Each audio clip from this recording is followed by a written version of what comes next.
Alright, bud, take a nice big deep breath here. Keep your seatbelt so tugged. Take a breath, focus, but just play the game today.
Tonight, the stars and the cars of the TDR Premier Cup Series take on the Phoenix International Raceway. So grab your favorite beverage and snack and strap yourself in because you're in for the ride of your life. Next on DRTV. And we welcome you to DRL Network live coverage of the Apple Collision Center Premier Cup Series race tonight at the Phoenix International Raceway. The Desert Classic, the jewel in the desert here, shining like a star tonight live on DRTV. Thrilled to have you all aboard this evening out there in YouTube land. My name is Phil LaCasse, along with Todd Stanton, Rich Patton, and Joe Allen with us tonight up here in the DRTV control booth. And also feel the car series we've got, guys. 30 drivers showing up tonight. The TDR Apple Collision Premier Cup Series that follows the NASCAR schedule on Saturday nights out of the TDR stable. Race number 4 of the season, guys. And also feel the cars on hand. 110 laps of distance here, Todd. And back home again on the short tracks. I think we're going to be in for one awesome evening here on DRTV. Definitely back home at the short tracks. Been looking forward to get back to the short tracks. This is our roots, Phil. This kind of racing. Not one of my favorite tracks here tonight, Phoenix International Raceway. I've struggled at this track countless times over the years, and usually I end up on the wrong end of the business end of the wrecker, and not where I want to be. But these guys out here are looking pretty stout this evening. Some pretty fast lap times. Looks like tires are going to fall off, though, out there, Phil. Setup's really nice and snug, but it's going to make for some great racing. Oh, I think it absolutely will, and I think somebody who can bring us up to speed on what that setup is like out there in race conditions is our buddy Mr. Joe Allen will be able to join us here tonight. And Joe, tell our viewers out there what it's like out in race conditions out there. I know you were out there in your DRTV Motorsports Dodge, and tell our group out there watching so far what we can expect here at Phoenix this evening.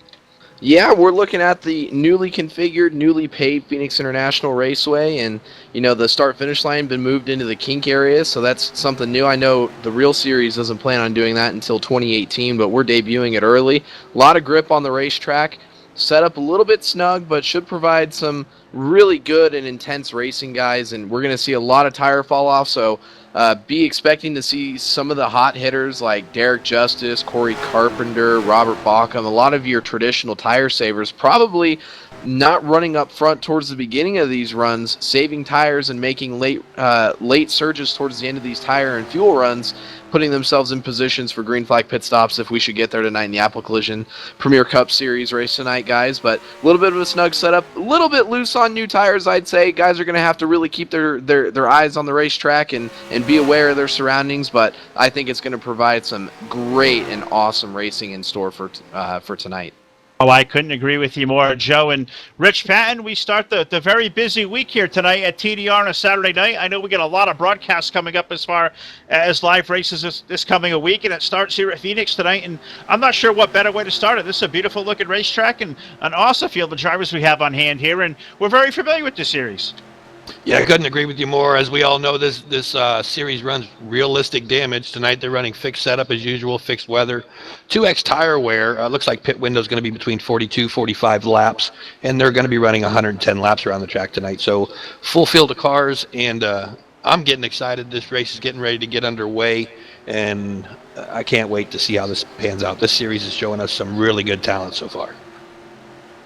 Oh, we absolutely got some fantastic talent indeed, but what we're going to do right now, guys, something we're doing very special here for the Premier Cup Series in 2017. Our friend Brian Wolf able to join us here once again tonight. Brian, I'm going to throw it to you for tonight's invocation. Thank you so much, DRTV crew. And now let us pray. Heavenly Father, with you all things are possible. So tonight we thank you for the TDR Racing League and all its affiliates, the DRL Network and DRTV crew. Thank you so much for all of our blessings in our entire sim racing community. We have faith that you will continue to serve and protect all of those who serve and protect us each and every day, for these are our true heroes. We pray these simple prayers in your Son's name, and we all say amen. And now we're going to send it down trackside to honor the greatest nation on this planet with the playing of our national anthem.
All right, bud, take a nice big deep breath here. Get your seatbelts untucked. Take a breath, focus.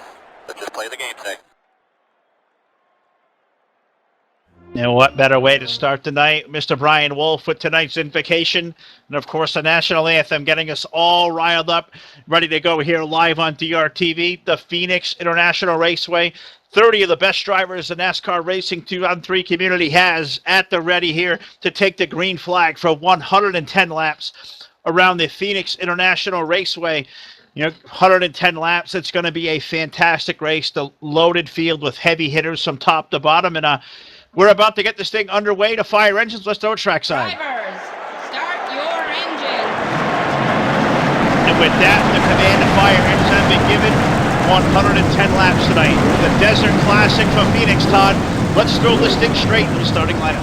And now your starting lineup for the Phoenix International Raceway. Starting on the pole, two-time Apple Collision Center main event winner this season, the number 31, that's Derek Justice. And his dancing partner to the outside, driving the number 048, that's Alex Davis, last week's winner.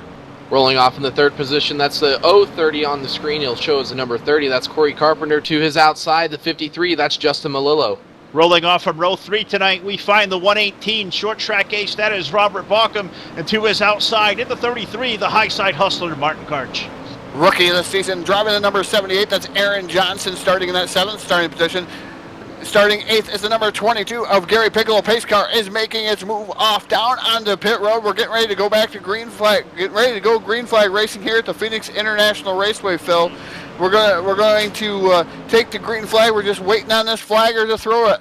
As we're just sitting here, just waiting, coming down through the kink, waiting for this flagman to throw the green flag here at the Phoenix International Raceway. A different look here on DRTV for the Phoenix International Raceway. We had quite a bit of time. Green flag is now in the air. Derek Justice leads him down into turn number 1. He gets one whale of a jump over the 048 of Alex Davis. It's going to take a little bit of time for these tires to warm up just a little bit. Corey Carpenter already jumping down to the inside of the 048 of Alex Davis. We'll definitely explain the layout of what's different about Phoenix here tonight, but the rest of the field going back to the 9th spot, making a return to TDR Racing. First time we've seen him in probably about 4 years. The number 90 tonight is Keith Bowen. The 86 of Jim Black rolls off 10th. Ken Hansen, the 109. Frank Divins in the 9. Monty Keller, Jerry Walters, Brian Wolf, Bruce Heil, Ryan Johnson, Bobby Farrell, Steve Looney, Zach Rogers, Chris Hartafilax, Jason Skaraki, Joey DeMann, Scott Schroyer. That makes up your 30-car field, guys. The field now on lap number 2 of 3. There was incident on the racetrack there, Todd, but there was no caution flag, and now a terrific race battling for the race lead here in 1 and 2. Yeah, Davis taking the lead from the top side of the speedway around the 31 of Derek Justice. There's all kinds of different things going out on the speedway. It looks like Alex Davis is your current race leader. Yeah, guys, Alex Davis in that red number 48, that low Chevrolet, to the race lead here. Derek Justice back in second place. We see the 33, guys. That's the high side hustler, Martin Karch, running a little special tribute scheme. And I don't know that we've covered that scheme on Martin at all this year, so maybe under one of these cautions, get Martin up here and have him kind of explain the significance behind that. He's got a children's foundation on there, so real cool deal that Martin's got going there. And, he goes by that special nickname, the High Side Hustler. Now, Phil, I'm going to throw this to you. You were around for the Wednesday night race. Todd, I think you were as well. I wasn't here, but we ran this track in the 7-Eleven Super Truck Series race. We know that traditionally these SRA-style tracks are actually being built to provide multi-groove racing. Do you think the high side is going to be a factor tonight at all at Phoenix International Raceway, Phil? Well, it certainly could be. I'm not so sure over the long run you're going to see a lot of racing up on the high side. I think as the fuel burns off, the tires start to go away. I think you're going to see guys kind of stay glued to the inside of the racetrack, but certainly not impossible. There is a really good high groove at the entrance of 1 and the entrance of 3, so we'll have to pay attention to these guys. But, speaking of this SRA track, it made its debut on Wednesday night, as you said, as part of the SRA 7-Eleven Super Truck Series. Well, this has the same layout as we're going to see in the NASCAR Sprint Cup Series and in the entire NASCAR circle, beginning in 2018 with start-finish line, as we normally would see it on the front straightaway, as you will. Well, now the start-finish line is nestled in between corners 1 and 2 as you see the leaders flash by. Something that's not done yet as far as real NASCAR goes, but something that's going to be on the docket in 2018, Todd, when the NASCAR circuits go back to Phoenix. And it's certainly a different take on the classic racetrack, but I think it's going to provide even extra action as you get that extra probably about 400 yards from the front stretch down to where that start-finish line is going to nestle to be. I think it's a really cool idea. Yeah, I think it's something different for Phoenix. It's like I said, it's not one of my favorite tracks.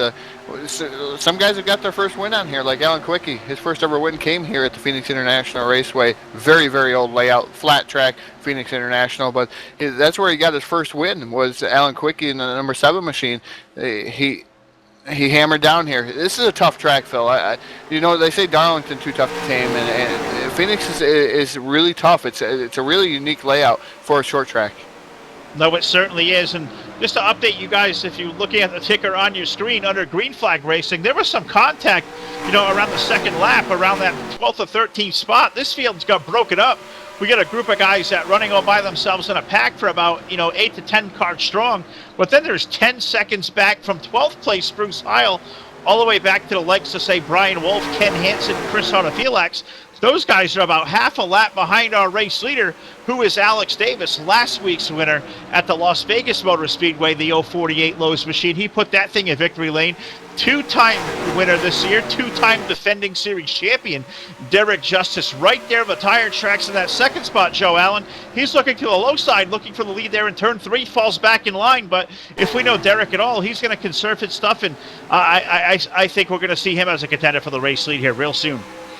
Yeah, I'm actually used to seeing the 31 of Derek Justice there moving his way towards, not the back of the pack, but he usually isn't one to really stay up towards the front early on in this event. He's more a guy to kind of go back and conserve his stuff, almost over-conserve, but as we say that, he dives that thing underneath the 48 Alex Davis back through the kink. He's side by side up to the door through the middle of, I believe what would be 1 and 2 there, I guess is what you would call it with the new configuration as they battle down. I don't know if you would call this the front stretch or the back stretch. The calling of the corners is all different here, but as we say that, the 31 of Derek Justice completes the pass off of 2 guys, and the 30 of Corey Carpenter in that blue and white Valvoline car moves himself past the 33 of Martin Karch into the 3rd position. Now the 48 Alex Davis is going to be under fire from him as we see a slow car, the 90. He was up out of the groove through the middle of the corner there, guys. So Derek Justice, Phil, puts himself back out in front. See if Alex Davis decides to save his stuff a little bit. Maybe try to make a run at that 31 again. But looks like that hungry guy in 3rd place, the 30 of Corey Carpenter, looking to make his way forward as well. Now, we know Corey's fast. He put some terrific times up in practice here a little while ago and, started up at the front of this field as we're 13 laps in of 110. But one guy, Todd, who I've got an eye on, as the leaders are approaching a more lap traffic, I think that's a 70 of Jason Skaraki going a lap down to the field. But as we look at a good race for the 4th spot, the guy I was going to spotlight, the 53 of Justin Malello, he is on the move, Todd, and he's found the inside of the 33. They're side by side there as they exit turn 2. Yeah, they are definitely side by side, fighting tooth and nail for that spot. As Justin Malolo down on the bottom side of the speedway, the 33 of Martin Karch up on the top side where he's most comfortable. But Malolo going to be able to complete that pass. He's going to move up into the 4th position in the number 53 machine. He did start right up in there, Phil. And here comes Martin Karch back down to the bottom. He's not going to give up that spot easy. He's not gonna roll over and die for Justin Malolo. That's going to leave the door wide open for Robert Balcom. Balcom now down to the inside of Malolo. Malolo still working over and trying to hold on to that top 5 position, but yellow flag going to fly out there on the speedway. First yellow flag, should have been the second yellow flag, Phil, tonight, but it's going to be the first yellow flag at the Phoenix International Raceway. That, I said, probably should have been the second yellow flag of the night, but the first official one here. 15 laps of 110 up on the board, guys, and looking like something going amiss around that turn 3 area. Looks like around where maybe the 43 of Bobby Farrell maybe just got a little bit loose. Don't want to steal the thunder from Mr. TV Time, Rich Patton, but looking like a solo spin guy is going to be responsible for the first caution flag. But through these first 15 laps, Joe, what do you think? I mean, you were out there in practice mode and making laps at least, guys, and so far I think what we thought about, as far as saving tires and being able to charge the corners, I think through the first 15 laps, that is certainly playing out. Oh, yeah, definitely. I mean, we saw guys up there, really conserving their stuff, and it made it a little bit easier. We had that incident real early on in the race that kind of split up and divided this field in half, basically, so made tire conservation for some of those guys up front a little bit easier, not worrying about having to race around these other guys for the majority of, the first 15 laps that we were under green. But, Rich, I'm being told that you got a replay ready to show us why we're under our first caution of the evening here, so I'm going to throw it down to you. Yeah, thanks, Joe. We're going to keep our eyes on the 43, Bobby Farrell. Looks like you guys called it exactly how things planned out. Bobby Farrell gets into the corner a little bit hot. We'll run this through slow motion as he gets down into the corner following the 55, I believe that is. We'll confirm that as he comes around. I'm sorry, that's the 96. That's Hartofelax. But Bobby gets it sideways. The rear end comes around on him. Everybody else is able to get around him on the high side, get around him on the low side. Bobby's able to keep that car off the wall. Good job by Bobby. Looks like everybody else is able to get around him. No other damage involved. So possibly Bobby just flat spotted some tires on there going to get them things replaced and get back into this event, guys. Back up to you. All right, back up here in the booth. Great job, as Rich, as always. It's a self-spin there, as we call it. Solo spin for the 43 of Bobby Farrell. And I think, Todd, this is a good sign for those guys who were caught up in that first contact that didn't bring a yellow flag out. That's going to allow that whole group. And, I mean, that was 10 to 15 cars strong that were, fell off that lead pack. It's going to bring all these guys back into the race. And one thing we pay attention to at a place like Phoenix, restarts. This series has moved to double file restarts in 2017 with, keeping up with the times. And at a place like Phoenix, especially with the start-finish line through, what we typically would call 1 and 2, that could make for some definitely interesting moments here tonight at the Phoenix. Yeah, definitely can. That's going to be my first sitting through this. I know, Phil, you had some laps on this track at the 7-Eleven series for SRA here earlier on in the week, and I didn't get a chance to test out this track, and this is my first sight at this track. Like I said, it's interesting layout, seeing these guys where they're going to start. It's going to be double file restarts. It's going to be interesting. I think you might be able to see 3 wide down through that little kink if somebody messes up, but it doesn't give you much room for error. No, not at all. Just looking and bringing everybody up to speed. This is the 4th race of the series this season here for TDR's Premier Cup Series, and it's 2-time defending series champion Derek Justice on the back of back-to-back wins at Daytona and Atlanta. Currently on top of the driver point standings, 2 points better on Jeremy Jeffries, who unfortunately not able to make the race this evening. So, too bad for him, but by the strength of field point system they run at TDR, Jeremy may not fall too far behind. But he comes in the evening, coming in second. Alex Davis, last week's winner at the Las Vegas Motor Speedway, currently 3rd in the standings, 5 points back. Justin Malello, beyond a couple of great finishes out of the gate, 2 top 10 finishes, 2 top 5 finishes, currently 4th in the standings, 13 points back. And we find Scott Schroyer, 19 markers out in that 5th spot. The 55 of Schroyer having a solid start here to 2017. So that's just a brief update of what the point standings are going to look like. Of course, the series, as we saw at the end of last year, the Path to Premier Cup Scramble, that returns here in 2017. That's going to have the same kind of format, the same qualifications. I know we're going to see a lot of this series here in 2017. I know we got a meeting here scheduled, and we're going to get a lot of these races scheduled out on Saturday nights. But, guys, this race about to go back under green flag conditions. All these guys had come to pit road, put fresh tires on this thing, and it's going to be DJ, Derek Justice, Alex Davis, Corey Carpenter, Justin Malello, and Frank Divens. Todd, he's going to enter the top 5 as we look for the restart. It's going to be our first look here. Frank Divens has had some tough races here early on in the season. It's going to be our first look at Frank Divens up here inside the top 5. He's another short track guru here racing out at the Phoenix International Raceway. Again, Justin Malello running in that 4th spot. Corey Carpenter running 3rd. So it's going to be interesting to see how this is going to play out. I know Corey Carpenter and Malello were a little bit stronger there at the end of the run. So was Justice. Looked like Davis fell off just a little bit. But these guys, tire conservation is going to be the strong point here tonight. Green flag is in the air. We're racing once again. Looks like Carpenter just a wee bit loose there in that number 30 machine, almost spinning it sideways there through that little kink section there. Malello working the top side of the speedway in that number 53 machine. He's trying to get around the 30 of Corey Carpenter. I'm not sure if he's going to be able to pull that pass. He's going to duck back down in the line behind the number 30 of Corey Carpenter. Here comes Frank Divens down to the inside. He's trying to take over 4th from the 53 of Malello.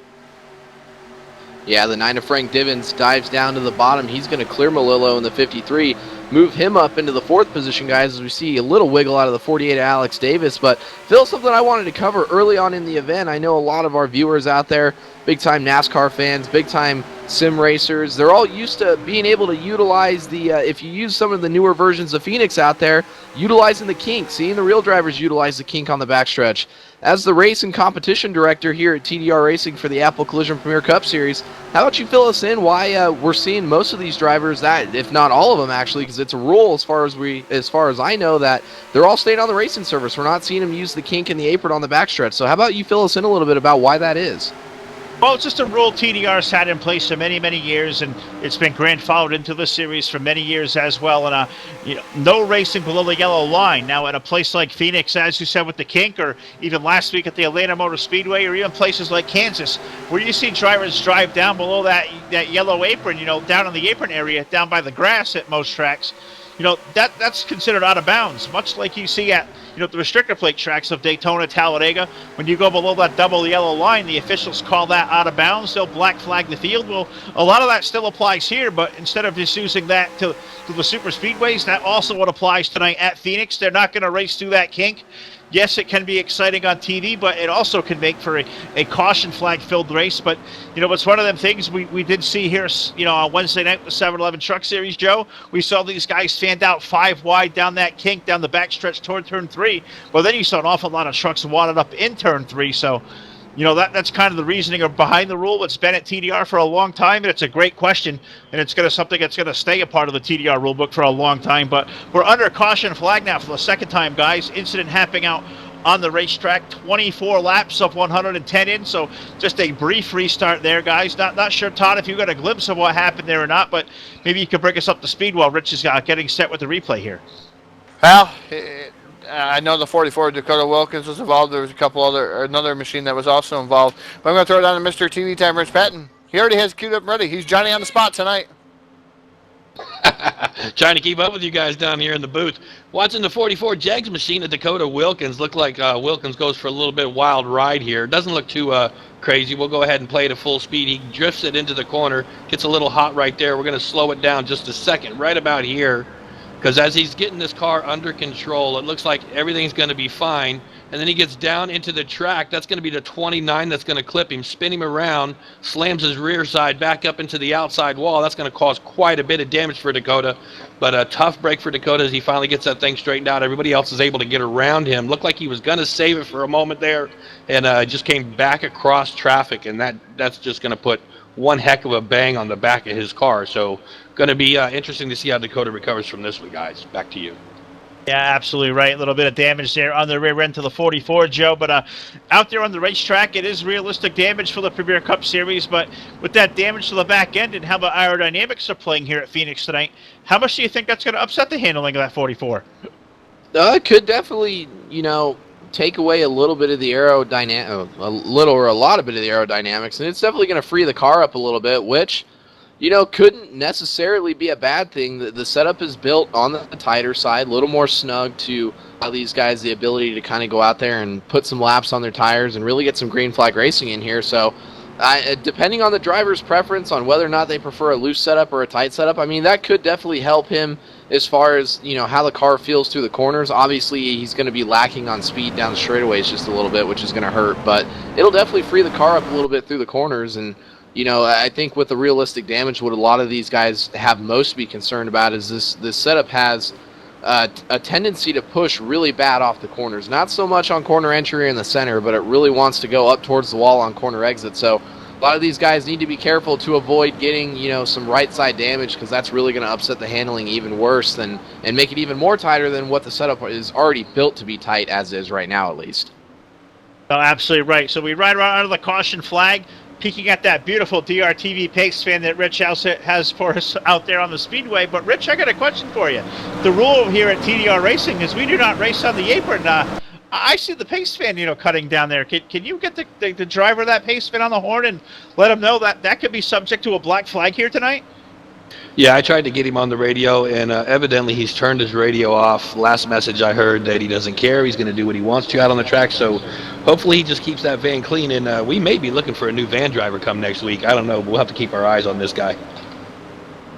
If the last radio command is he does what he wants, I don't want to speculate, but it could be the pace van driver, maybe a guy who's got double D for initials. I'm not too terribly sure, but just knowing him like I do, if that was the command, I'm going to do what I want, and I'm going to drive down there. No doubt it's going to be our buddy out there. We are ready for the restart. Robert Balcom has found his way to the race lead here, Joe, on the restart. Martin Karch, Alex Davis, Corey Carpenter, and Frank Divens going to restart fifth, but at a place like a Phoenix, Joe, a road, a short track type feel, would you expect anything less from Robert Balcom to find him near the front of this field here? Granted, we're only 26 laps into this thing, but I think Robert's going to be a name we're going to see near the front of this thing almost all night long.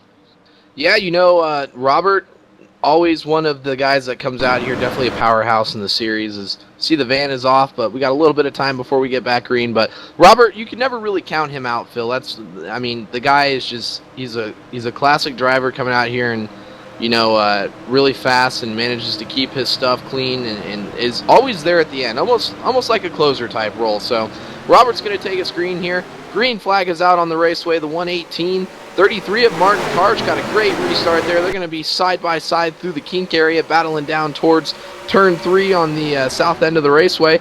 Martin Karch going to dive it down in there on the high side. He's going to clear that race for the lead. Corey Carpenter now trying to make the high side work as well on the top side of Robert Bauckham. See the 53 of Justin Little up there trying to do something with the 48 of Alex Davis as well. And Frank Divins, kind of a dark horse for this race, guys. Just kind of stalking, sitting there, keeping himself clean and keeping himself up there and giving himself the potential to get up there and race for a win later on in the event.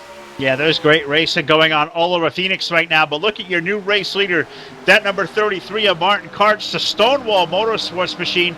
I saw our friend Jim Jackson out in the YouTube chat box. I'm not sure if Rich can give us a view of that Stonewall Motorsports logo on the back of our race leader, the 33 of Martin Karch, but he's going to sprint that out to the lead. Corey Carpenter going to fall in second, Robert Bauckham third. The best battle on the racetrack is for the fourth spot now between Alex Davis and the 18 of Robert Bauckham, as yellow flag now on the speedway once again, Todd. Yellow flag number 3 of the evening. Yeah, yellow flag number 3 of the evening. Not sure what happened there. Maybe something involving maybe the 71 and maybe the 028. Not sure. I only caught a glimpse of smoke, and that's pretty much it. So we're going to leave that up to Mr. TV Timer's pen. But I'm going to say hello to everybody down there in YouTube land at the YouTube chat box. Say hello to everybody out there. Thanks for watching DRTV, and I want to see some communication down there, guys. Let's see some feedback for maybe even some of these tracks or some of these drivers. Tell us who you're rooting for out there on the speedway. Who you think's going to win tonight? I know it's kind of early. We're lap 27 to 110, but you got to have your favorite. You got to have your predictions out there. Yeah, I want to hear from the YouTube chat box as well. Great to see Jim Jackson out there. I see Bob Tompkins Sr. out there as always. I see Matthew Ebert is joining us in the chat box tonight. Really, really awesome to see him out there. And, all you guys, want to see you all conversing all night long. Ask us questions or just chat amongst ourselves. We'd love to hear from you. But somebody else we're going to hear from now the third time tonight with the DRTV replay is Mr. TV Time, Rich Patton. So, Rich, take it away. Yeah, guys, this time we're going to keep our eyes on that blue 71 right in the middle of your screen. That's going to be Bruce Heil. Looks like he's running without sponsors tonight, but that's okay. We're going to keep our eyes on him anyway. Also, something interesting to see here is they're about to go 3 wide. We're going to play this forward in slow motion. As they get 3 wide, it looks like the 028 drifts up a little bit, going to grab Bruce Heil's left back corner side, send him down to the inside wall. He smacks the rear end up again, and then right back up in front of the 028 again. That's going to send him in the wash cycle going down the straightaway here. Everybody else is able to get around him on the top side. See quite a bit of damage on the side of that 71 machine, so hopefully it didn't hurt him too bad, and he's still in this event. Definitely flat spotted some tires, but a tough break for Bruce Heil. Back to you. All right, so working now, yellow flag number 3, 31 laps of 110 here, so a lot of racing left to go at Phoenix. Been slowed by 3 caution flags and a couple of multi-car tangos putting some damage on these guys tonight. The Apple Collision Premier Cup Series run by TDR Racing, open to all drivers to be a part of. Multiple events going to be broadcast live by us here on DRTV throughout the season. Pay attention to our website, drlnetwork.com, for the full racing schedule we have coming up. And man, a busy week we have ahead here tonight. Starting off tonight at TDR, Monday evening we pay a visit back over to FSB Racing for their FSB Pro Cup Series. Airtime Monday night, 9 p.m. We'll be at FSB Racing for the second time. Later on next week, on a Wednesday night, we make a visit to the SRA 711 Super Truck Series at the Auto Club Speedway Wednesday night. Airtime for that will be 10:30 on Wednesday night. And then we roll off, on back-to-back nights. Thursday night, November 23rd, we head over to the Excel Racing. Cannot wait to go back over to see Chris Rodgers and Dano and all the guys at Excel. 4 nights of great racing competition all happening this week. Check out the full schedule, drlnetwork.com. Get your league on DRTV. Get all of us over to your place. We love being busy and putting these races on the air all the time. You'd like to book us now? Great event packages, custom fit to fit all your league's needs out there. So head over to the website, check the broadcast forum link, and send it on over and get Todd, Rich, Joe, myself, to your place, and get your league on the bright spotlight, just like we have here at TDR tonight. This Apple Collision Center Premier Cup Series. I know it's a series that DRTV had ties to for many years. Those ties were cut here in 2017, but the great drivers and the great crew at TDR, wanting to be a part of the series, being on TV. So we're going to see these guys a lot as well in 2017 as we await the restart here, guys. Martin Karch stayed out there. He's going to maintain the race lead. But look up there, the front of this field now, Todd. We find the likes of Gary Piccolo, Scott Schroyer, Zach Rogers, and Brian Wolf, a new slot of contenders here. Interesting tire strategy for these guys here. Going to restart in the top 5.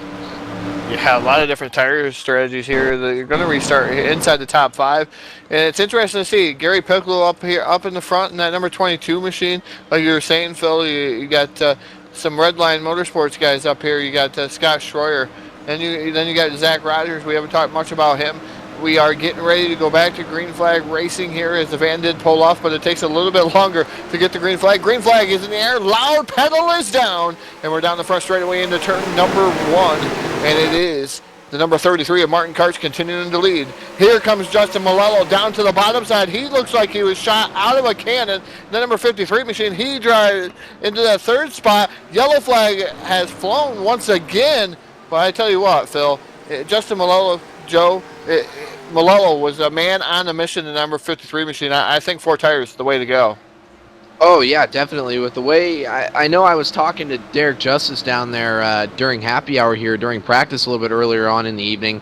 He did a full fuel run, said that you wouldn't even be able to make it a full fuel run on one set of tires. So tire strategy, definitely something to look at here tonight. Justin Malillo shot out of a cannon there on the restart there, and really put Scott Schroyer under fire there. And I was going to say, those Redline guys, Gary Piccolo in the 22, Scott Schroyer in the 55 up there, really fast in practice this evening. Those guys were coming out with something to... They came out there looking to come out here and win some races and really shaking up the top 5 there. We saw Zach Rogers up there. 29 of Brian Wolf did our awesome invocation before we got this thing going. He's up there having a great run. I see Steve Looney up there within the top 10. Robert Baucham's there still. The 9 of Frank Divins is up there. Something that I also noticed a couple of cautions ago, Derek Justice in the 31, our race leader, really been out front most of the evening, guys. I believe he got a pit road speeding penalty, jockeyed him all the way to the rear of the field, had a couple cautions here, used that tire strategy, pit road speed from his pit crew down there as well, guys. He's moved his way back up into the top 12, I believe, so he's making his way back forward as well. But a lot of different shakeups going on around the front of the field here, guys, but same thing, that 33 of Martin Karch on those. I know he's on a different tire strategy, but he's been able to keep himself out front here with help from some of these restarts there, so Martin's working on it, guys. He's certainly digging up there up front to keep that wonderfully designed 33 car up there. All right, well, I'm going to throw it down to Mr. TV Time, Rich Patton, who I believe is ready with the replay. Yeah, guys, looks like we got 3 cars getting tangled up back here. Looks like the thing that kicked it off is the 028 of Monte Keller is going to bounce it off the wall. He's going to come down into Corey Carpenter, and then, of course, Carpenter's going to bounce down into John Palmer. We'll play this out in slow motion as he comes off the corner. Looks like the 028 sliding up, bounces off the wall hard. He's going to get into Corey Carpenter. That puts Carpenter down into the 108, both of them spinning around. We're going to keep our cameras on Corey Carpenter as he seems to slide the furthest. Everybody else is able to get around everything. Nobody else bumps into anybody else, so good job by all the drivers around these 3 cars, but definitely all 3 cars took a little bit of a banging there. It looks like possibly Monte Keller probably got the worst of that, getting bounced off the wall and then again off of Corey. So tough break for these 3 guys, but get some hammers on them and new tires, and they get back into this thing, guys. Back up to you. All right, so it looks like that 028 on Monte Keller, his night is going to be done. Finish him up in the 27th position tonight. But one thing, I was just, I couldn't talk there for a minute hearing Todd do the restart there. But the start-finish line in the middle of turns number 1 and 2, the big debate is, guys, as we know, Phoenix here, we call that 1 and 2. So would that make the kink turn 1? Is the kink the back stretch? Is the kink the front stretch? Is turn 3 now turn number 1 of this new configuration of Phoenix? I'm going to ask the YouTube chat box that question. How do we call the action here, guys?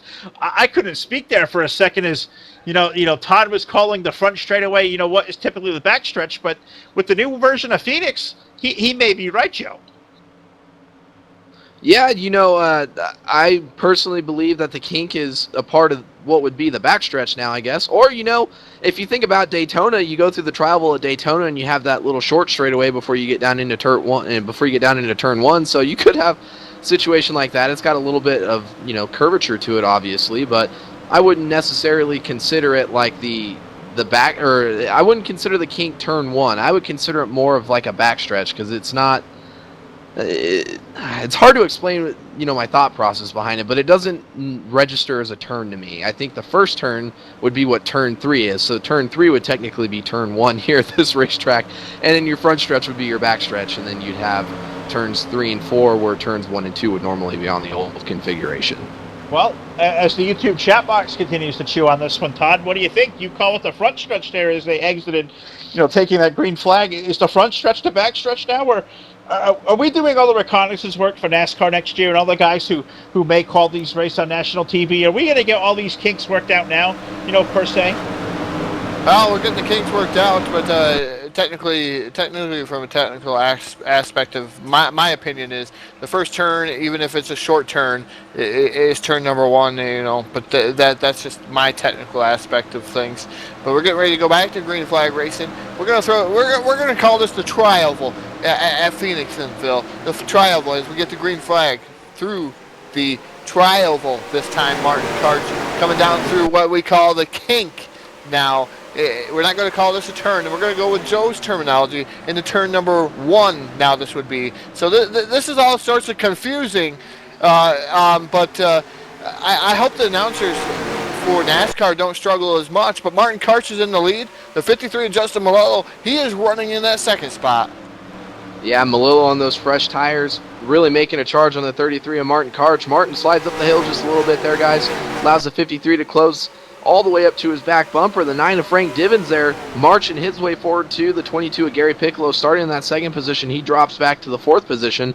Malillo off the back bumper to the 33. Looks like he misjudged his braking there going into turn 1 there just a little bit. And guys, as we were discussing the whole weird configuration and layout here, NASCAR can thank us later next year when they come back and watch this broadcast and determine that this is how they're going to call their own races based on how we're calling it. As we say that, Malillo in the 53 up to the door of the 33 as they battle down into turn 1 here. Malillo with the advantage. He gets loose, tags the 33 of Martin Karch. That puts the 33 up into the fence. Looks like Malillo just got a little bit loose there on the bottom there, guys. Not entirely sure what happens. Caution is out on the speedway here. 33 stopped up on the wall there, guys. So looks like I'm hearing scanner traffic. Justin Malillo already claiming that caution, so I believe he's going to take fault for that. Unfortunate. Martin was having such a great run, and that beautifully prepared car up there. Just looks like Justin got a little bit loose there on corner entry, guys, and just slid up and tagged the 33, much like what we saw with that 22 of Joey Logano and the 18 of Kyle Busch at Las Vegas Motor Speedway in turns 3 and 4 last week. Well, the only difference is now I don't think Martin Karch's vehicle is going to be parked and he going down pit road and swinging fists. And knowing Justin Malillo, I think the way we all do, he's a stand-up guy. If that was his caution, he was at fault. He'll be a man. He'll take his penalty and go to the back of the tail end of the longest line here, under this caution flag. But I guess the question is now, we saw it on the live screen, Rich. Let's see it on the replay. Was that a case of Malillo getting a little bit loose into the 33, or did the 33 check up a little bit? Let's answer that question with the replay. Yeah, we'll play this out. As we know, these guys were already battling for the lead. Malello looks like he's going to try to enter this corner a little bit slow. We're going to go in slow motion here. He gets it down on the apron just a little bit. You can see right there that car starts drifting up on the apron. Comes off the apron. We'll play this back forward again. Comes off the apron. He dives down the nose. He's slamming on the brakes, trying to keep it off of Martin. Not sure Martin did anything wrong there. Looked like Martin was holding his line, but Malello dropped the front end on that car. So he jumped on the brakes before he got into your race leader today, the 33 of Martin Karch. But a tough break for Martin, and I believe it's just tough racing. These guys are trying to race close, trying to get positions, and things like this are going to happen. Back up to you guys. No, it is short track racing at its best, but it's just an unfortunate break for our friend Martin in that 33. He has had one tough season to start here in 2017 for the Premier Cup Series. I believe he's been crashed out early the last 2 weeks. He was involved in a wreck at Daytona live on DRTV, and once again at the front of the field leading laps in that awesome looking number 33, Todd, all tore up. looks like he's still going to be pointed in the right direction, but certainly going to be damaged there. It's going to definitely affect the handling. But we know anybody who could drive a loose race car and something gets off the pace. It is certainly Martin Karch. Yeah, definitely. Martin Karch is now that beautifully prepared 33 now looks more like a Ford Focus out there on the speedway with his back end pushed up in the air awful lot like a Ford Focus. I'm awful feel bad for the 33 Martin Karch, but it's interesting to see. Let's see how he's going to handle this Ford Focus out there on the speedway. But Justin Malello, he did take his penalty, and he knew he did wrong, and he's one of those stand-up guys, and that's what some of these guys that are coming into NASCAR 2003, still rookies, need to look into is he knew he caused that wreck, and he claimed it right off the bat, and that makes the admin's responsibility so much easier. So we're under the caution flag, awaiting lights to go out atop of DRTV Pace Fan. But Rich Patton, we have a new race leader for the first time tonight. That's the 121 of Steve Looney, who's going to be the subject of your first DRTV driver spotlight this evening. Yeah, you guys said it. We're looking at the 121 of Steve Looney. He's led 2 laps so far, 43 laps. Started in 21st tonight. Obviously, highest is his current position in first place. Lowest was about 20th, so he got a good jump on the restart beginning this race tonight. But a tough break, or a great job for Steve Looney. We'll go through this. Not the fastest car on the track. He's obviously still running. Right now, the 31 still running the fastest lap on the track with a 28.097. But now we got a new race leader up there, so it's going to be interesting to see what Steve can do with this big crowd behind him. No, it's going to be definitely cool to watch on the restart of this how this is going to play out. But the lights are out atop of DRTV Pace Fan, so in less than 1 mile here under caution flag, we're going to restart this race back under the green flag. It's going to be Steve Looney with the race lead. Aaron Johnson, Gary Piccolo, Derek Justice, Robert Balcom, your current top 5. 6 through 10, we find Ryan Johnson, Chris Hartofelax, Alex Davis, Jim Black, and Bobby Farrell's worked his way now up to the top 10. 11th is Ken Hansen, Jerry Walters is 12th, Keith Boland is 13th, Ryan Wolf 14th, and Bruce Heil currently in the 15th spot.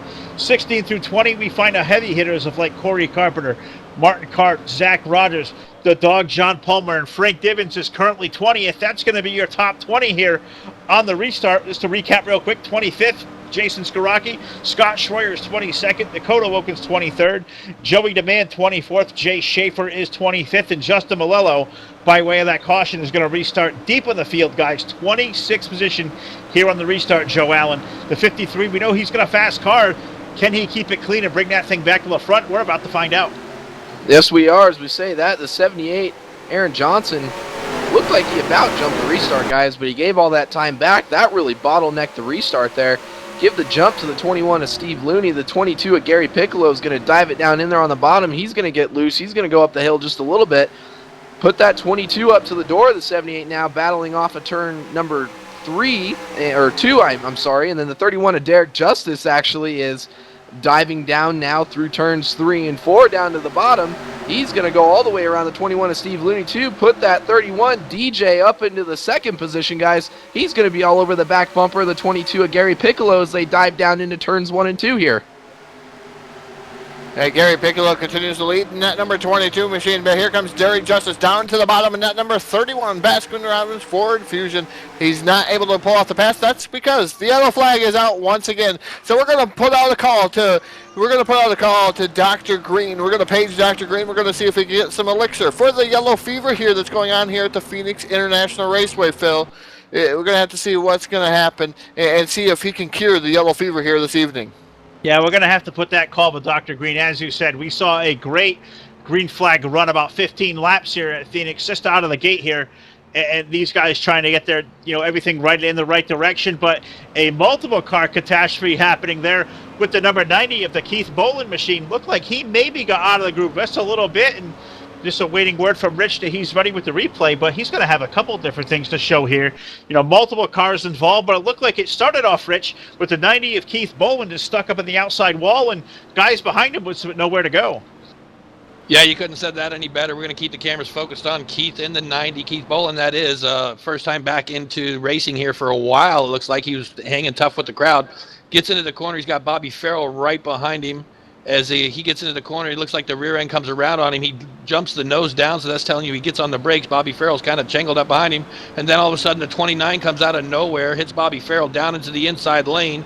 He is right in front of the 12 as well, so looks like the 29, the 43, and the 90 all involved in this one. Tough break for these guys, and when there's not a lot of places to go, you're going to end up starting to bump off of each other. So tough break. Hopefully they get it all banged out and straightened out and get back into this event, guys. Back up to you. Yeah, back up here in the booth. Tough break for Keith Bowen there with number 90. Just to update, he first trip here on DRTV for Keith, and a longtime member of TDR Racing years and years ago when I first came over here, almost 9 years ago now. He was one of the heavy hitter drivers over here. Him and his young son, Zach, who's probably going to be in almost his 20s by now. They raced at TDR years and years ago, and Keith Bowen was a guy who was always up near the front of this field, and he's a solid race car driver, going to get back into racing full-time, he said, and I think before too long, once he gets himself all sorted back behind the wheel, we're going to see a lot of Keith Bowen here on DRTV. We're going to see a lot of him running up front over at TDR Racing, and one of those guys, Joe, I mean, even you documented not knowing who he was during practice. He certainly got up to speed really quick, has some really competitive lap times out there in practice, and I think, as we call it, seat time. Once he gets himself acclimated back to the surroundings of being behind the wheel, I think we'll see Keith come back to life here, and he'll be a new player we're going to see here in the next couple of months here on DRTV. Oh, absolutely. Repetition, repetition, repetition. You can't really say that enough when it comes to being competitive in this sim and in this community with a lot of these guys out here. I mean, this is something that a lot of us do multiple times a week, and it's all about getting seat time and turning hundreds of thousands of laps that most of us have turned around this game over the years. And when you take a couple of years off, or you take even a couple months off, you kind of lose your touch. And I know one person that knows that more than any of us. Todd Stanton knows that. Todd at one point took a couple months off, maybe even over a year off at one point, and came back, and it's a learning curve. It's almost like learning to walk when you're a kid. So Todd knows more than any of us what it's like to go out there and take some time off and try to come back into this thing and get right back to where you started. And it certainly it takes a little bit of time to gather your stuff back up and get back to being competitive like you once were. Well, Joe, I'm going to have to comment a little bit on it. I mean, I took probably a good 2.5 years off until I found a league called Cars and went over there racing wheel and modifieds, and then Phil found me, and then it was all over from there. But it's tough to come back, and it's not like riding a bicycle. It really is not. The competitiveness, and I'm going to say it because I've NASCAR 2003. I've been in this since the beginning. These guys have got tough. They really got tough. I mean, there's guys that can actually spend. I'm not taking anything away from the guys that were early on in the NASCAR 2003 season, but it just seems like I'd put some of them guys up against these guys.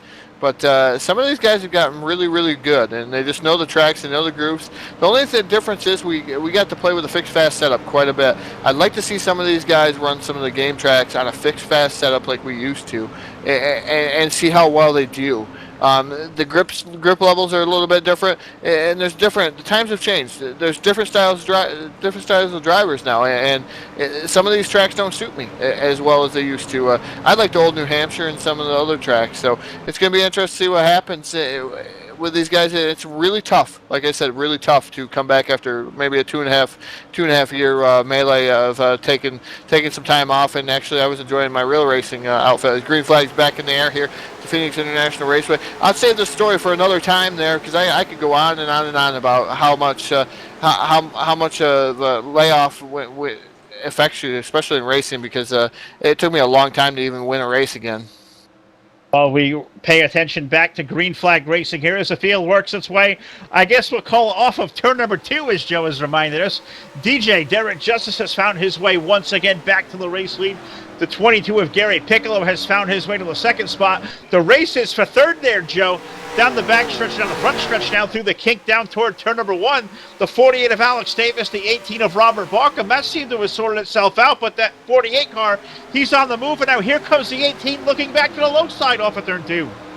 Yeah, Alex Davis really marching his way forward. Gary Piccolo in the 22 might be on a little different tire strategy. He might have taken 2 tires a couple rounds of pit stops ago, I believe. That kind of put him back up there. But DJ in the 31 all the way up towards the front, pulling away just a little bit here, guys. But 48 of Alex Davis, as it looks like. I see the caution lights back on the speedway.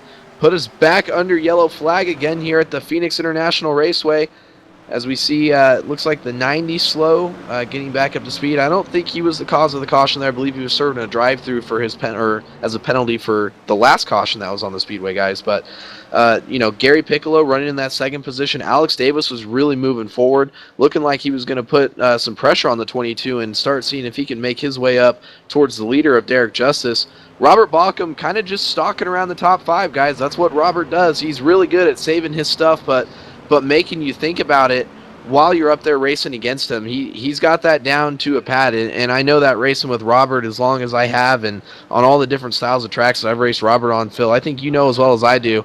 Robert, one of the best at saving tires out there, and he's real good at making you use your stuff up. He was really good at getting into somebody's head, and that's kind of Robert's specialty, and he's pretty damn good at it. Oh, absolutely right. Well, back on our caution flag, looks like a multiple car incident at the entrance of turn number 3, I guess we could call it tonight. Headed down toward the start-finish line, looking like contact there, but Green looks around, somewhere around the Bruce Heil, Jerry Walters battle there. Also looked like Ken Hansen, the 109, also may have had a piece of that as well. I'm not going to take all the thunder away. We'll let Rich get squared away with the DRTV replay, but this is caution flag number 6 here, guys. 55 of 110 in, so we're just now at the halfway break. But, as Todd said, we usually page Dr. Green, but lately Dr. Green not being a friend of ours, maybe we're going to find a new doctor, maybe Dr. Blue or Dr. whoever. If anybody out there in the YouTube chat box knows how to page some green flag racing here, we're all for it. Let us know what it's going to be, but we're under caution once again. And Rich Patton, we've kept you busy through the first half of this race, and I know you're ready again with another wild DRTV replay. So let's show us what happened. Yes, indeed. We're going to keep our cameras focused on the 041 of Jerry Walters. Right in front of him is going to be the 109 of Ken Hansen. Bruce Heil does get in this mix a little bit as we play this out in slow motion. We'll go forward. It looks like Jerry Walters jumps on the brakes, guts into the back of Hansen. It's going to send the 109 around. It's going to push him right up into the 71 of Bruce Heil. Next thing you know, the 41's facing the outside wall. All 3 cars up on the high side of the track, bouncing off the wall. Looks like quite a bit of damage on that 109 machine of Ken Hansen as well. So tough break for all 3 of these guys. Looks like J-Rock in the 70 also comes to a slow stop right there without bumping into anybody too hard. Tough break for all 3 of these. The 109, the 41, and the 71 all involved, guys. Back to you. All right, so under yellow flag for the 6th time tonight, seeing all these guys coming on and off pit road, beating some damage out of here, taking some fresh tires. It looks like Jerry Walters with damage to that machine going to pull the 41 out behind the wall, and looks like his evening is going to be done. But Todd, short track racing at its finest here at Phoenix tonight. Anytime we come to a short track like a Phoenix, we expect a little bit of bumper cars, a little bit of self-spinning. A place like Phoenix, we carry an awful lot of speed here on a flat type racetrack. But as the cautions loom on, these tires get a little bit colder. How tough is that, restarting on one of these things, especially with these cold tires? They're probably a handful for a good lap or two, am I right? Oh, they're going to be a handful for a good lap or two. It's going to be interesting to see what's going to happen, because there's different tire strategies once again at the front of this field. Look at Steve Looney, the 121. He's staying out. You also, I believe you also got the 29. He also stayed out on the field once again. Brian Wolf, the 3 of Joey DeManton, was out there for a little bit. He's going down to the service of his pit crew. But then you got Justin Malello, and he's going to be the subject of our next DRTV spotlight. Is Malello one of those guys that has had some trouble early, had some contact with Martin Karch here early, but now he stays out on older tires, the 53 machine. Yeah, driver spotlight this time around is going to be on that 53 of Justin Malello. He's led currently 2 of 56 laps, going to be 3 of 57 here in just a moment. He started in 4th tonight. Highest is 1st. Lowest is 26, probably due to pit strategies. Currently, he is your race leader. Not running the fastest one. The fastest car on the track right now is the 048, clocking in a 28.073. Back up to you guys. All right, so just waiting out another caution flag here. The 6th of the night, working lap number 58 of 110. So we are past the halfway point of this race. Race number 4 of a 2017 Apple Collision Center Premier Cup Series presented by TDR Racing. You can be a part of the series by coming over, filling out the registration form. Find it at tdr-racing.net. Small donation required, just $5 gets you into the entire season of racing. You know, race number 4, so we still have 32 races to go. You know, many attempts to get out here. Get a win, get yourself into the top 20. You'll be championship eligible. When we get to race number 31, we have the TDR Path to Premier Scramble, the elimination style way we crown our champion here once again in 2017. It was an awesome format, the way we did the championship here with this series in 2016. And, you know, absolutely this series, you know, when we get towards the conclusion, it's going to be must-see TV. We're going to see a lot of it here in the next couple of months live on DRTV. But as we await the restart, Justin Malello, Steve Looney, Derek Justice, Brian Wolf, and Gary Piccolo, we're going to restart in your top 5. Some definitely different tire strategies there, Joe. Justin Malello staying out on those older tires. We know Steve Looney's got a little bit older tire. The likes of Derek Justice, Brian Wolf, they may have a little bit of newer rubber. And then they stopped a couple of laps to go under caution flag, but they probably got 2 heat cycles on at this point. But how much fresher are those tires going to be restarting in that 3rd spot? Yeah, we see, I mean, they're working here. Justin Malillo real slow off of turn 2 here. That puts the 31 of Derek Justice all over his bumper. They got a little bit of a gap between that 3rd place machine. That's Frank Divins, and I see the 48, that red and blue low Chevrolet. That's Alex Davis. He just moved himself into the 4th spot. We covered Alex earlier, said he was really making pace through the field. He has the fastest lap of the event so far this evening, guys. He's setting his sights on the 3rd place machine. That is the 9 of Frank Divins. 31 of Derek Justice still trying to work over the 53 of Justin Malillo, so not sure how different the heat cycles in those tires are. Justin able to hold his own out front right now, but I'm not sure, you know, how much longer he'll be able to hold off the 31 of Derek Justice. Derek's always proven to be one of the better racers here when it comes to coming to the Phoenix International Raceway. Always usually find him up front. Doesn't matter what mod, what series, what league we're racing at. He's usually up towards the front, but that's something that's kind of, you know, that's normal for most weekends that we see that. Derek, one of the better drivers out here, but, you know, Justin Malillo holding his own out front there, guys. He's doing everything he can right now, and, you know, I'm real happy for Frank Divins. You know, Frank Divins up there hasn't had the best start to the year in the Premier Cup Series, but having a solid run in the 3rd place this evening, and, you know, good to see him having a good run. And our last week's winner, Alex Davis, in 4th position. So a lot of these guys having some good runs so far, just past halfway here in this event tonight, Phil. No, and notably, as Derek Justice clocks off his fastest lap of the race right there. As you said, Frank having a rough start in 2017. Great to see him up in 3rd. Another guy having a great run here tonight who hasn't had the great runs we haven't expected yet. Gary Piccolo, that number 22 guys, currently in the 5th spot, but he's got a mirror full of Robert Balcom there, the 118. We know he's going to march forward before this thing. But a great one for Gary Piccolo now as we look up to the race for the lead there, Todd. Starting to heat up a little bit. Malello has it. Justice is right there all over the back bumper. He's going to peak to the low side as they hit 1 and 2.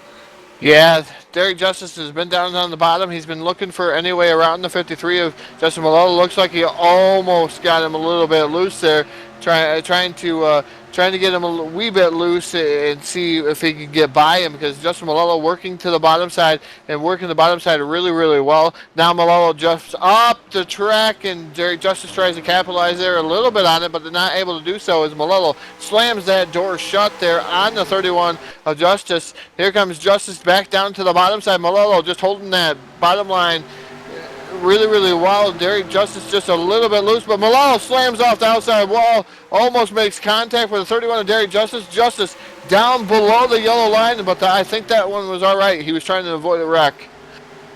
3 wide here through turns 1 and 2. Alex Davis in the middle. 31 of Derek Justice on the bottom. He's going to clear the 53. Justin Malillo got into the wall off of turns 3 and 4 there.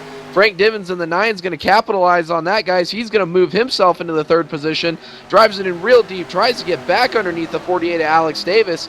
Alex Davis is going to clear him, make that move work. All single file through the kink here, moving down towards turns 1 and 2 on the south end of the speedway. The 31 of Derek Justice, your new race leaders. We see the 9 of Frank Divins, a little bit of contact with the 48 of Alex Davis, Phil.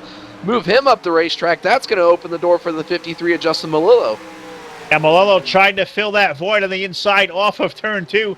Couldn't quite make that run happen. He'll fall back in line, keep the 9 car of Divins up to the 3rd spot. We're seeing some terrific racing here, guys, as they're sliding up and down all over the place here at the Phoenix International Raceway. This place just, shining like the diamond it is, the crown jewel of a desert, as they call it, as they work their way now off of turn number 2 again. The 9-car of Divins, Todd, he slides once again up the racetrack, maybe having a little bit of no worse for the wear on those old tires, as that thing's all out of shape, especially at the exit of 2.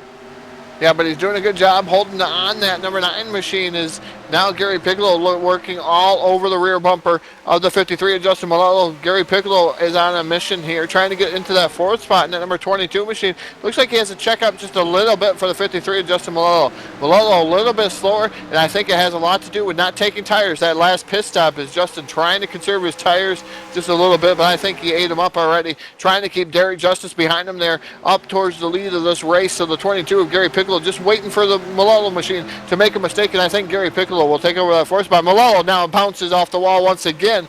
Malello went way down the track, and that's going to leave the door open for Gary Piccolo. Malello lets Piccolo into that 3rd or 4th spot. Now, meanwhile, back up in that 2nd place battle for the number 9 and the number 048 of Alex Davis. That's starting to heat up.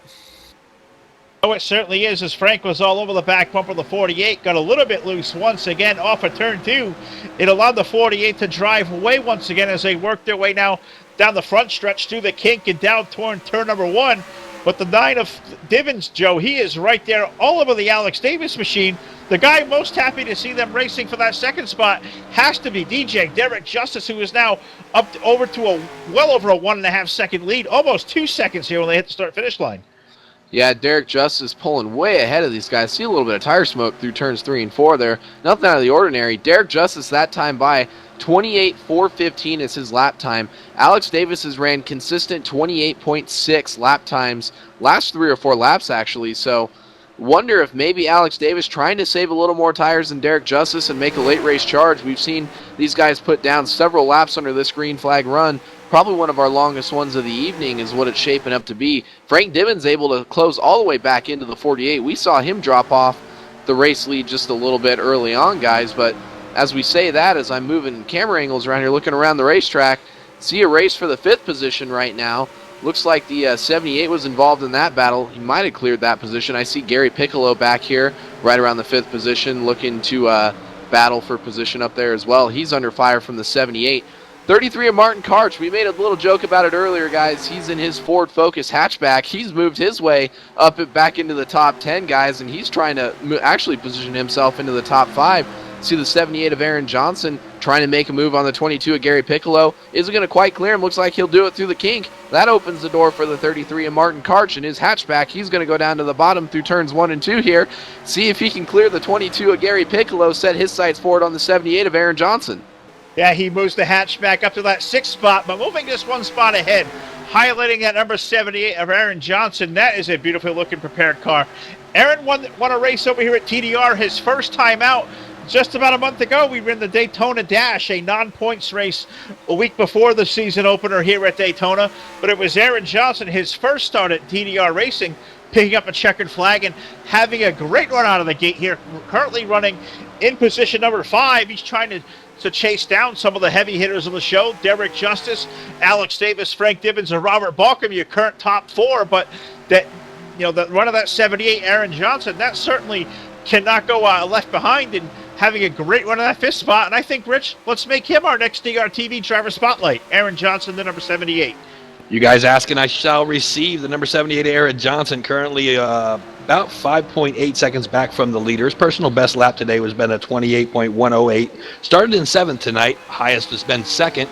Low has been 23rd. Currently he is your 5th place runner. And looks like Aaron's possibly on the move, guys. Back to you. Yeah, he's on the move, but one guy not on the move, going in the wrong direction. We were just talking about that, the Children's Hospital, number 33 of Martin Karch. She got up in the outside wall, Todd. He lost 2 positions as Gary Piccolo not only snuck by, but also Steve Looney, the 121. He started to march his way forward as well as they head off of turn 2. Yeah, you got to remember this last restart, the 121 of Steve Looney, he took no tires, but he fell back He was saving his tires, Phil. And I think Looney being smart on his tires with that 121. He is right now currently running in that 7th position, working all over the rear bumper of the 29 of Gary Piccolo, trying to take over that 6th position from Gary Piccolo. Piccolo having a good run here with that number 22 machine also, so it's nice to see these guys up front. Martin Karch starting to close the gap just a little bit, but he did pound the outside wall, and another tough break for the 33 machine, but he is inside the top 10, and Martin Karch still doing pretty well here at Phoenix. This is one of his favorite tracks. One of his favorite tracks, and as we said, he's out there in the Ford Focus hatchback out there, but still in the top 10, currently in the 8th spot. But just to highlight what's going on near the front of this thing, there is no drama up front. The 31 of Derek Justice laying waste to the field as we approach 80 laps up on the board next time around. He is out to a 4-second advantage, if you can believe it. 4-second advantage for that 31, the 2-time defending champion of the series, 2-time winner already in 2017. 4-second advantage over last week's winner, Alex Davis, number 48, who is currently 2nd. Frank Divens, a 9. He's currently right there in his tire tracks. He's 3rd. Robert Balkum is 4th. Those guys have broken away. They're in a little race by themselves. And it's Aaron Johnson, the 78, currently in the 5th spot. But talk about the run there, Todd, that Derek Justice tonight is having. He is laying waste to the field here at Phoenix. It's been about a 25-lap green flag run now, so maybe about 10 or 15 laps away from around a green flag pit stops, if you could believe it, at Phoenix. But talk about the torrid pace of how Derek Justice out there is just laying waste to this field, and you got to think he's got to be chewing up some of the tires some. Yeah, definitely got to be chewing up those tires just a little bit. He was one of the guys that I talked to on the radio, said that the field run is 43 to 45 laps. He says tires not going to last that long, so I look for him to come in probably about 30 laps on those tires. But I tell you, another guy that's really starting to gain some, that's that 118 of Robert Balkum. Balkum, he loves these long green flag runs, and he is already up to that 3rd spot, and he is battling and contesting hot and heavy with that 048 of Alex Davis, who's currently running in that 2nd spot. He has been all over Alex Davis, and Robert Balkum was running almost just a tick off of Derek's pace, but now he's fell off quite a bit from that number 31, so it's interesting to see what Balcom's going to be able to do. I think he's got something for the number 048 of Alex Davis. I'm not sure if anybody has anything for Derek Justice on a long run. No, I'm not exactly sure, but if anybody can save tires, Joe, I think we know Robert Balkum. He's an ace at conserving tires at a place like Phoenix. But the question is now, we're probably about 20 to 25 laps into this run. The use of those tires and the pace that Derek is turning, when are we going to see him start to come back to this field, or are we going to see him start coming back to these guys? You know, honestly, I think Derek is saving just as well as the guys behind him are. I mean, Derek's lap last time around was 29.0, but that's with him battling lap traffic here and there. The guys behind him are running consistent 29.0s, 29.1s. I've seen, as I say that, we have a race for 2nd on the racetrack, just over 5.5 seconds back behind our race leader, Derek Justice. But, I mean, you know, Derek out there running 3 or 4 tenths of a second faster than those guys in the 2nd and 3rd positions with Robert Balkum and Alex Davis, guys. So I just don't know that anybody has anything for the 31 of Derek at this point in time. I mean, if these guys can keep this thing green, it's going to come down to pit strategy here. And you know, we're well within our pit window now as far as making it on fuel for the rest of the race, at least for these leaders, if they come down and make their final pit stops. And that's going to come down and, you know, really turn this thing into a tire strategy race. Who can save tires better? But the guys running in 2nd and 3rd and, you know, 4th of Frank Divens really can't afford to save a whole lot of tires here after these pit stops, because they have a lot of time they're going to have to make up on the 31 of Derek Justice, who's got himself over a 5.5 second lead on these guys right now anyways.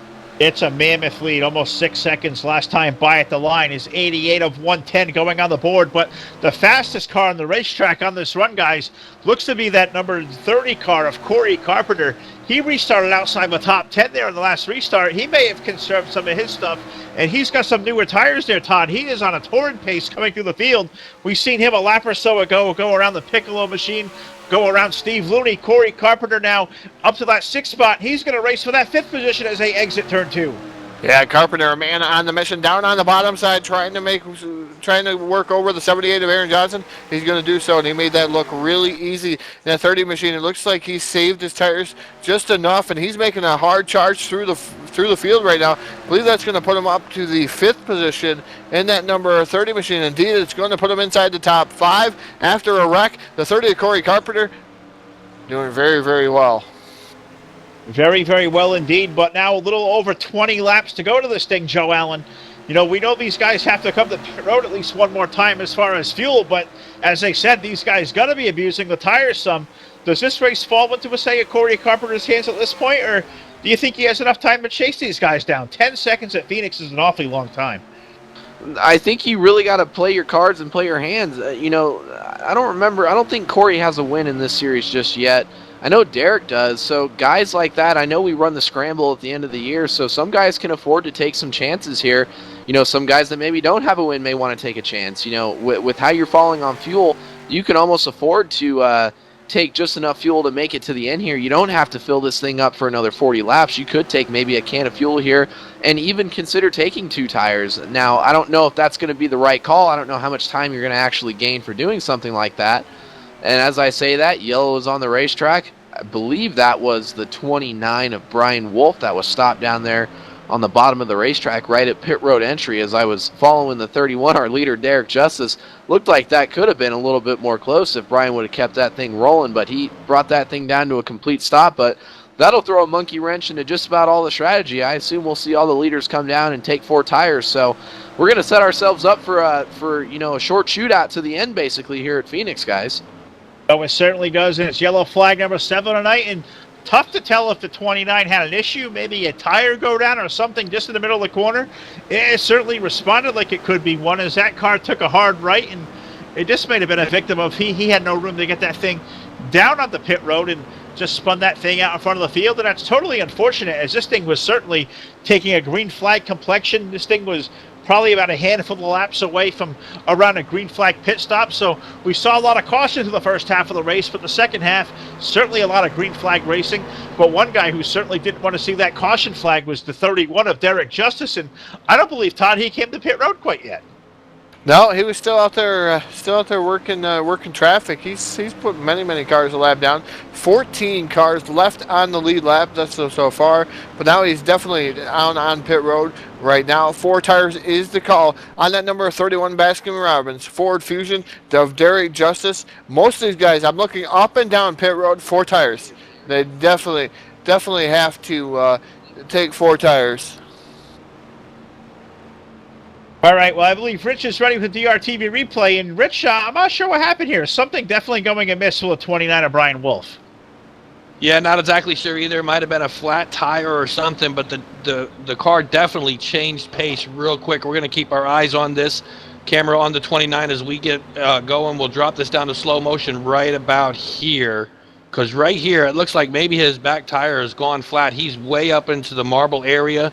Doesn't look like anything's going on, completely loss of power, and next thing you know, I believe that's Malello's going to get right into the back end of him. Doesn't realize the 29 is way off base, almost come to a complete stop, but the 29 gets bumped in the rear end. That's going to send him for a spin down into the apron area. Finally gets that thing to a stop and starts rolling again. Knows he can't go into the pits yet because the pits just closed. So a tough break for Brian's going to have to go around the track again to try to get back to the beginning of this pits and find out what happened to that vehicle. But tough break for Brian Wolf in the 29. Back to you. Yeah, not quite sure if he had a flat tire there, if he was just trying to come to pit road as these guys are at the very bitter end. And as we talked about here on the pre-race, Joe, the fuel window was about 40 to 42 laps, but these guys didn't seem to think they'd get that, far tire wear. And we were probably about 34, 35 laps on that green flag run. So could it be that the 29, maybe if not a flat tire, he was just at the very end of it and needed to come to pit road? I believe that's what happened right there. Yeah, that's certainly what it looked like. We talked with Derek a little bit during happy hour, final practice, and, a little bit during practice. I know he'd go out there and put down some long runs, and he said personally that, he wouldn't be able to make it a full fuel run on one set of tires. So that, I'm assuming, is probably what we were seeing. you know, the race car's a little bit loose on corner entry. It wants to step out the right rear a little bit, so you could see a little more wear on the right rear than you do on the right front, depending on how you're driving the setup, Phil. So that very well might be what we saw. You know, we could have had some tire problems on that 29 machine of Brian Wolf, and that's what puts us under our 7th caution of the evening tonight. And guys, looks like Derek Justice cycles around as our leader after pit stops here. See a lot of wave around cars, about 1, 2, 3, 6 or so wave around cars that are going to come back around and try to put themselves back on the lead lap here. Derek Justice will cycle back around to our lead, but heavy hitter, he's on a hot streak so far. Been one of the fastest cars of the evening, the 48. That's Alex Davis. Put him in the 2nd position. Robert Bauckham, as we said, he's been in the top 5 basically all evening. So is that 9 of Frank Divins. They're row 2, 3rd, and 4th respectively. And, you know, the 30 of Corey Carpenter, he's in the 5th position. Always a threat to come out here and win races. I know he's already got a win in that 7-Eleven Super Truck Series out of SRA. And, you know, our buddy Steve Looney, the 21, having a great run. He lines up in the 6th position. So a lot of heavy hitters up there trying to get first-time wins this season. Robert doesn't have one, I don't believe. I know Frank doesn't have one. Corey's still looking for his first win. Steve Looney looking for his first win. But right now, that first row, Derek Justice and Alex Davis are only winners in the top 5 at least so far in 2017 for the Apple Collision Premier Cup Series. They're going to take this thing down into turns 3 and 4 towards the restart zone. Derek Justice is going to get us back underway. Green flag back on the speedway. Just under 15 laps remaining in the event here, Phil. Yeah, just under 15, as you said, a shootout here. And what better way to end this night here for the Premier Cup Series at Phoenix? A 15-lap shootout to the finish. The 31 of Derek Justice. You know, we saw him run away and hide there in this last green flag run. He's going to take the green flag. The 48 of Alex Davis going to fall into that 2nd spot. But that race for that 2nd position is going to heat up Todd DeDivens' machine. That number 9 is there. He's going to fall back on the tire tracks. That may open the door for Bauckham. They are right there racing for that 2nd spot toward turn 1. Yeah, number 9 of Frank Divins running in that 3rd spot, but he is indeed putting heavy pressure on that number 048 of Alex Davis. The 31 of Derek Justice still maintaining the lead. Alex Davis all over his rear bumper. He's trying to get around the number 31 machine of Derek Justice. These guys trying so hard to get around each other. If you got tires right now, indeed all these guys got tires. So what do you guys think? Is now here comes Alex Davis. He's going to come down to the bottom side. He's trying to get around the 31 of Derek Justice. He drives away into the corner really, really hard. And Alex Davis gives him plenty of room not to take him out. But I do have a question. Do you use up all these tires, Joe, on a run like this? You got 20 laps to go. Do you just throw all your tire saving strategy out the window? I'll tell you what, I've learned my lesson multiple times not to do that. As we say that, Derek Justice real slow off of turn 2 the last couple times by. That's going to open the door for Alex Davis side by side as they dive down into turns 1 and 2 here. Derek going to try to keep the momentum on the top side. Not much Davis can do on the bottom. He's going to try to carry the momentum door by door down the back straightaway as they battle down into turns 3 and 4. Alex Davis trying to capitalize on the Justice mistake. The 9 of Frank Divins stalking there in 3rd place. See if maybe he can take advantage of Derek up the racetrack. Doesn't look like it. He's going to fall in behind the 31, but going back to what you were saying about tire strategy, Todd, that's came back and it's bit me in the butt a couple times. Robert Bauckham, I think, is in the catbird seat in 4th spot. Doesn't have to use a lot of his stuff back there. Kind of ride, save his stuff, keep the leaders in his sight. I think Robert's going to be battling for a win here at the end of this thing. He's done it to me numerous times, and I wouldn't be surprised to see him do it again tonight here at Phoenix International Raceway. Well, and just if I can rebuff the point, you said, you don't want to use up all those tires now. Well, going back in TDR lore, Wise Foots once said, you can't take your tires home with you.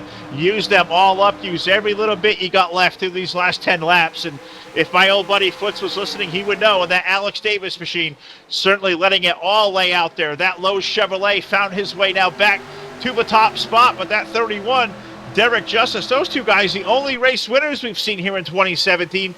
They seem to want to settle this amongst themselves, but do not count out the likes of that number 9 of Frank Divins there, Todd.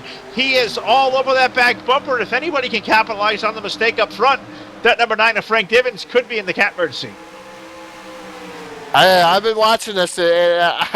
Derek Justice extremely loose. He's trying really hard to try to get around the 048 of Alex Davis, as Derek is diving the car in really, really hard, and he's just getting loose.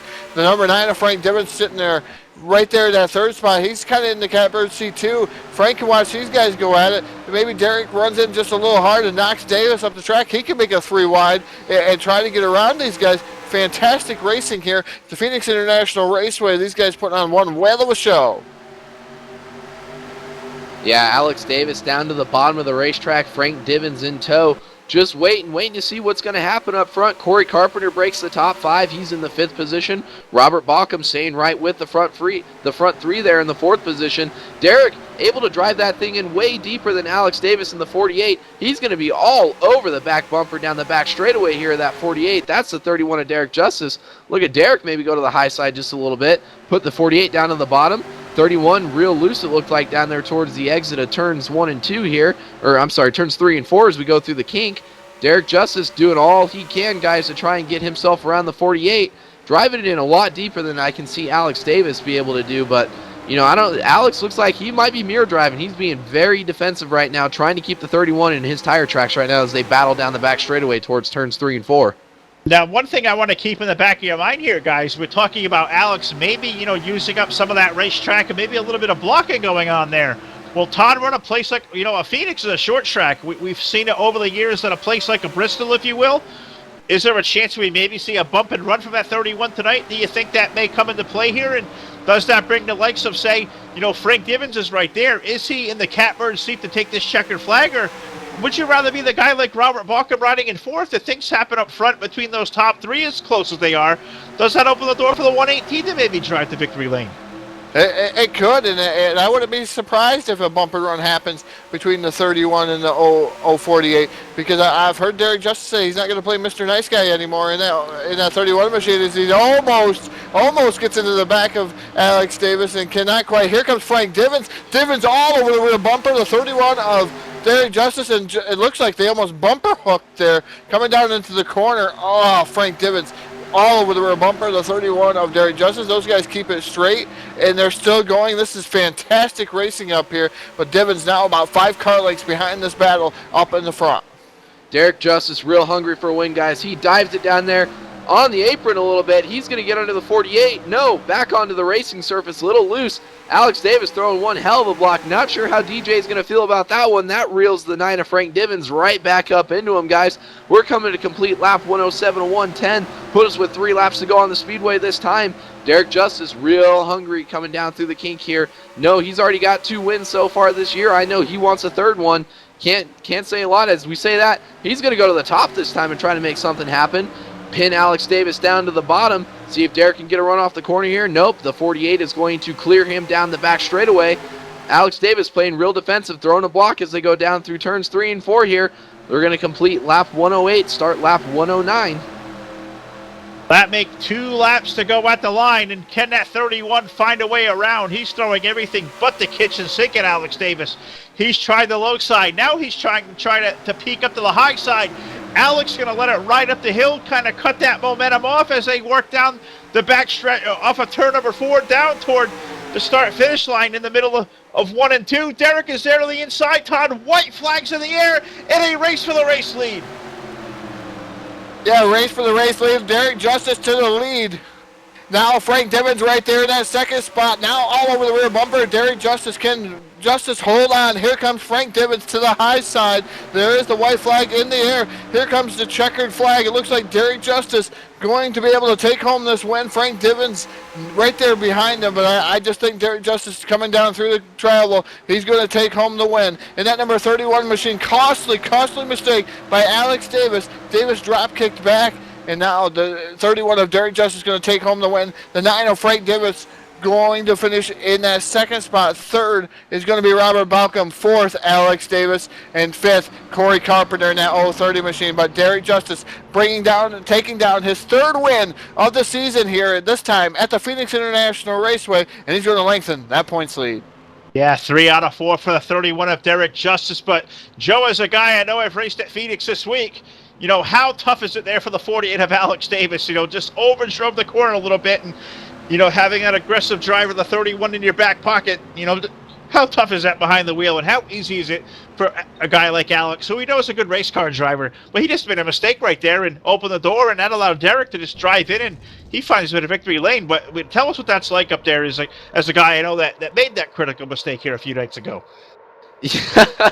Throw me on the chopping block, why don't you, Phil? Yeah, it's tough. I mean, you got to have a lot of mental focus, and Derek, obviously the faster car there. He was all over the back bumper of the 48 of Alex Davis for those last 10 laps or so, really making him earn it. And he got a bumper underneath him down the back straightaway there. Alex overdrove turns 3 and 4, trying to see if maybe he could clear Derek, and just slid himself up the hill. I did a similar thing on Thursday night, trying to hold off Robert Bauckham, and ended up finishing third. And Alex Davis gets drop kicked back to 4th place, moved DJ Derek Justice into the lead, and he collects his 3rd win of the year in the Apple Collision Premier Cup Series. So Derek definitely the car to beat with those 15 or so laps to go, and he proves why he's a 3-time winner. He's going to be a real challenge to beat for the majority of the rest of this year, and he's setting himself up great for the scramble. Oh, that's going to put him in great position for the scramble. As you said, if he can keep his way in the top 20, he'll be racing for a championship here later this season. We'll see if we can't move to the post-race show here. See if we can't catch up with our top 3 finishers, and great runs indeed. Derek Justice, Frank Divins, and Robert Bauckham. So if we can't get these 3 gentlemen all squared away here and get them up here in the race channel and move into our post-race show. So bear with me here just a couple of seconds, guys. I'm just trying to move away all the buttons here, get these guys all sorted out. But I know Todd, Joe, they're sprinting down toward the grid. But I believe first up on the docket here, going to be Mr. Joe Allen. Believe he's going to catch up a 3rd place finisher, and that being Robert Bauckham aboard the 118. So Joe, let's throw it down to you.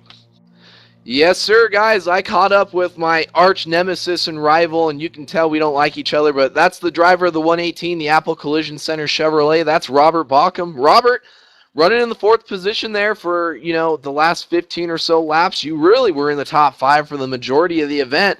You were my pick to win, and I know you've stalked me multiple times, saving tires behind me and made late race passes on me, and you make it look easy. Just came up a little bit short, 3rd place, podium finish for the night. Tell us about your night, bud. The track looked racy, looked like it was a tire-saving game, which is something we all know you're really good at. And tell us how your night went out there, bud.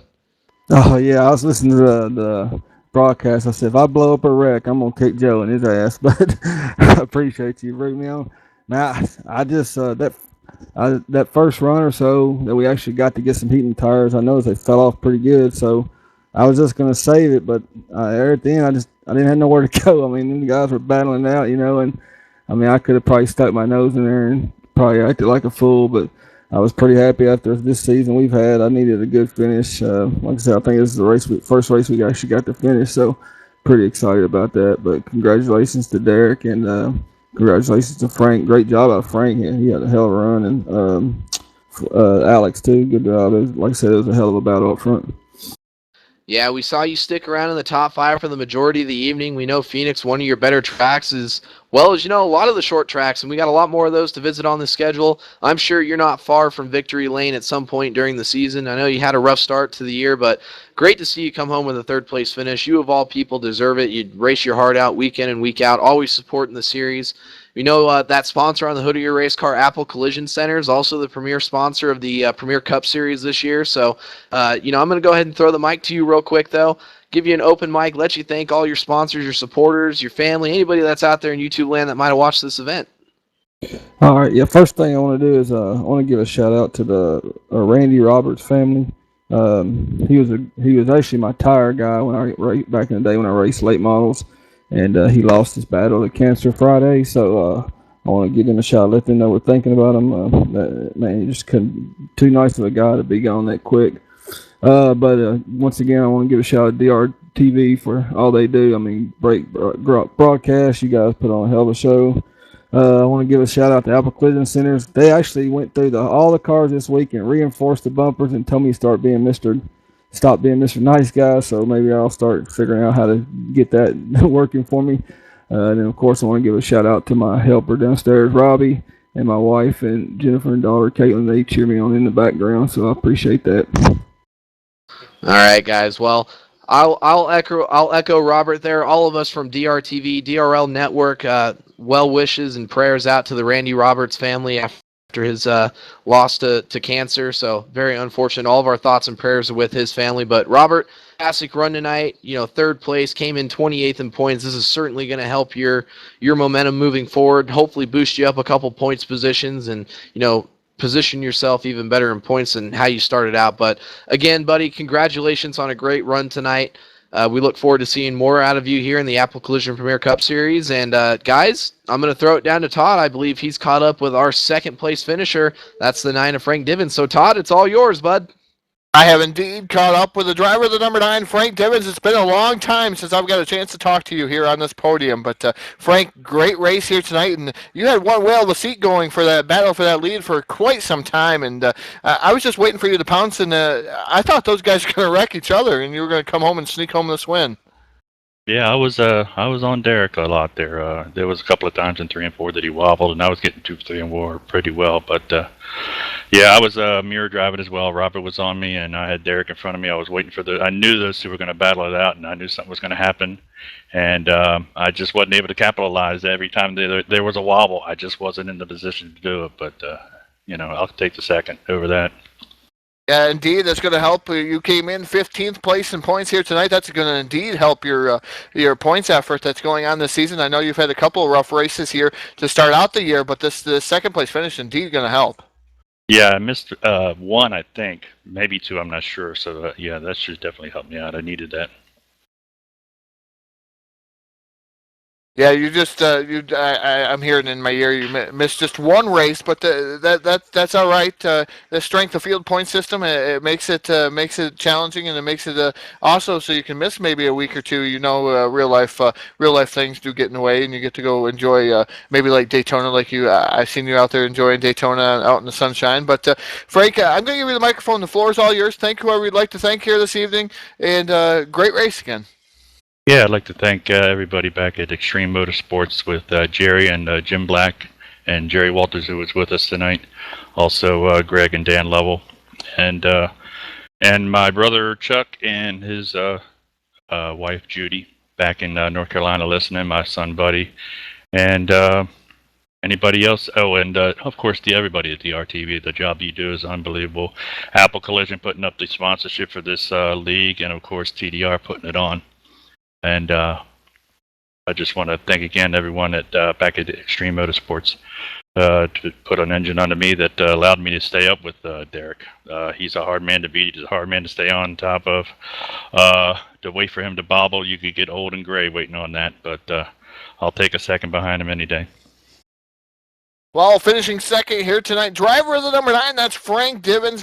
Again, congratulations, Frank. Second place finish tonight. And I'm going to throw it down, though, to Mr. TV Time, Rich Patton, who has caught up with our 3-time winner this season. And, well, he's won the championship. He's won all championships here for this Premier Cup Series. But now a 3-time winner here in 2017. I'm going to throw it down to Mr. TV Time, Rich Patton, who's caught up with our winner, Derek Justice. Yeah, guys, we're down here in a crazy victory lane down here standing next to Derek in the 31 ice cream machine. Unbelievable race tonight, Derek. How's it feel, man? You won this thing. Congratulations. Thanks, Rich. It was a blast out there today, even though we had a little rough middle there, but the car felt really, really fast when I loaded off the truck, and it just being smooth, and we had a little pit road penalty there, but we rebound from that, and the car felt really good today. Yeah, there was quite a bit of things going on in this race here tonight, as you mentioned, a little rough start in the middle and all that good stuff, but we got past that. Green flag racing, started up, but the amazing thing is once you were able to get out in front of that crowd, there was a point in their race where you were 5 and 6 seconds ahead of second place. It was like, the oceans just cleared and Derek found the gas pedal. What was going on there? Was it just finding your groove and finding your momentum and being smooth? Tell us about that. Oh, you hit the nail on the head. It was really being consistent, breaking points, don't abuse the right front tire, be smooth on the throttle and brake, and exactly. I just found a rhythm, and I felt like I was running the most smoothest laps I did during that run. when we had that long green flag run there. And I told myself, I said, just stay out as long as you can. You know, you might catch people some lap down. So, you know, if you pay on the edge of your fuel window and you lose the lead, say, hey, you can catch them right back up. So my plan was to stay out as long as I can, and if we catch a caution, then so be it. Well, there you go. It sounds like that strategy worked out. Now, Derek, I've talked to you a lot here in Victory Lane, and I can't let you get away without talking about it. The race between you and Alex Davis tonight. It looks like when you were behind him, it looked like you were throwing everything at him but the kitchen sink. And, you know, was you just hoping he was going to slip up like he did, or what was your plan at that point before he actually drifted up on you? Well, when we restarted with 18 to go, I knew tires were a big concern, and I saw Alex Davis, you know, use the tires up a little bit on that one long green flag run we had, and I said, okay, just be smooth, and if he wants to get out front, let him by, and hopefully he can run smooth, consistent laps. Then I knew it was going to be hard to pass, but it was a matter of time when I can force him to make a mistake, and just so happens I had to be on next to the last lap there. I got a really good run coming off turn 2, excuse me, there, and I didn't want to wreck for the win. I never want to run races like that. I just thought I hit my mark going inside. He just overshot just a little bit, maybe 5-10 feet, just a little bit, and that's you know, that's an easy place to overbrake in a turn, and just so happens he had to do it. I hate it for him.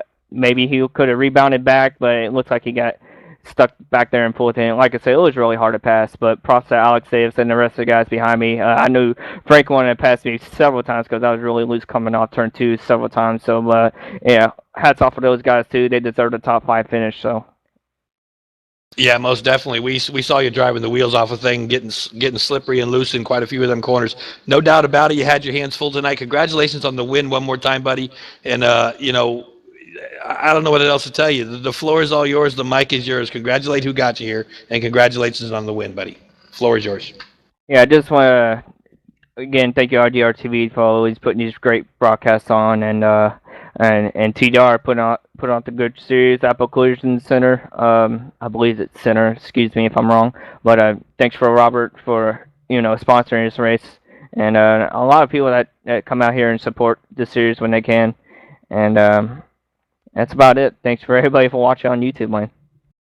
All right, well, there you have it, guys. Up in the booth, your race winner, Derek Justice in the 31 machine. What a race today, guys.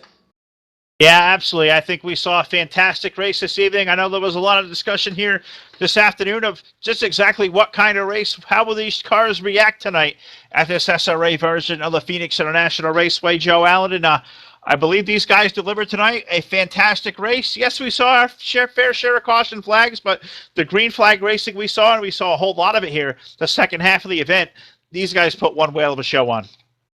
Yes, they did. Apple Collision, you know, Premier Cup Series showing once again why it's one of the premier racing divisions out there in the community and the Sim Racing Association. You know, guys like Derek Justice, Alex Davis, Frank Divins, all those guys up there put it on one hell of a show for the last 15 laps or so. And, you know, we had almost a full fuel run in the middle of the race there, guys. And, you know, track showed up and it provided some awesome racing. I know some people were skeptical early on about how the setup was going to perform, how the racing was going to be. I know we had some issues about guys wanting to be allowed to race on the apron that weren't allowed to do it, but you know what? It proved to be everything that we were looking for and more. I hope our fans enjoyed it. I certainly enjoyed it up in the booth. That was awesome. Congratulations again to Derek Justice in the 31. But Phil, I don't know about you. I thought it was a great race, but I'm looking forward to doing some more of my own racing here coming up pretty soon. That got me anxious to get back out there on the racetrack. Well, we'll have to pause on that a little bit here, Joe Allen, as DRTV going to be certainly busy here over the next week here. And I know Joe and Todd, you guys will be with me all along the way. But Todd, as we move forward here out of Phoenix here tonight, the West Coast trip continues.